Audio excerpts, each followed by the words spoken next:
All right. Well, Josh, I see you got this on the rundown. I'm interested in this. What is this women's basketball news? Well, first of all, tonight we have game 5 between the Indiana Fever and the Las Vegas Aces to see who will take on the Phoenix Mercury in the 2025 WNBA Finals. But the news I really wanted to get to was that the 2028 Women's Final Four is not going to be played at Gainbridge Fieldhouse where the Pacers and Fever play. It's actually going to be played at Lucas Oil Stadium where the Colts play. That's awesome. And one of the reasons why they did that is because women's basketball has grown so much because of Caitlin Clark. And it's crazy that the Indiana Fever are going on this run that they are going on without her because no one's talked about it. Yeah, that's true. And the 2028 Women's Final Four is moving to the Colts Stadium. I saw that. I'm like, wait, what? Because you don't have Caitlin Clark in women's college basketball. You don't have Paige Beckers. We'll see how long Juju Watkins is at USC.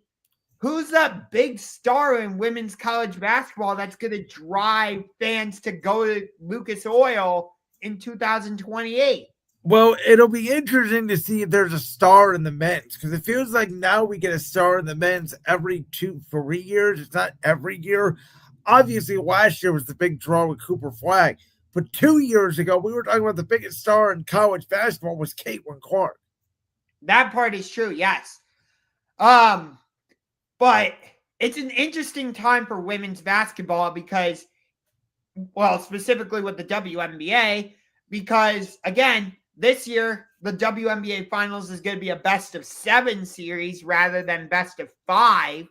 You got, I don't know all the details, so I'm not going to try and expound on it, but Nafisa Collier of the Minnesota Lynx apparently had some scathing reviews about Kathy Engelbert, the commissioner of the WNBA, in her exit press conference because the Lynx lost in Game 4 against the Phoenix Mercury, but the Lynx were without Cheryl Reeve, their head coach, and their star Nafisa Collier.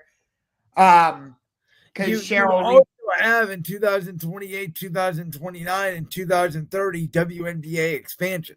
So even next year, because you got the Toronto Tempo coming in and you got the Portland Fire. And then, well, we don't know what the CBA situation is going to be with the WNBA. That's part of what I heard. I wonder if they add more games. I wonder if the WNBA tries to have a similar schedule to the NBA. I would like that, to have back-to-back games where, you're at Phoenix and then you have to host New York, for example. For a team like the LA Sparks, that could work, obviously. And maybe they have a relationship because most of these NBA teams now that have WNBA teams are obviously in partnership with each other. Maybe there's a back-to-back where the NBA plays one night, WNBA plays the next. You have a combo ticket. I don't know. Well, the problem, though, is some of these NBA arenas also host NHL teams. So, I know a lot of the WNBA teams don't play in NBA arenas, but some of them do. The Portland Fire are going to play at Moda Center where the Trailblazers play. The Indiana Fever play at Gainbridge with the Pacers. I think the LA Sparks share Crypto.com arena with the Lakers and the Kings. Yes. The Golden State Valkyries play at Chase Center with the Warriors. And we've seen the Chicago Sky play a couple games at United Center. That was specifically when they were hosting Caitlin Clark.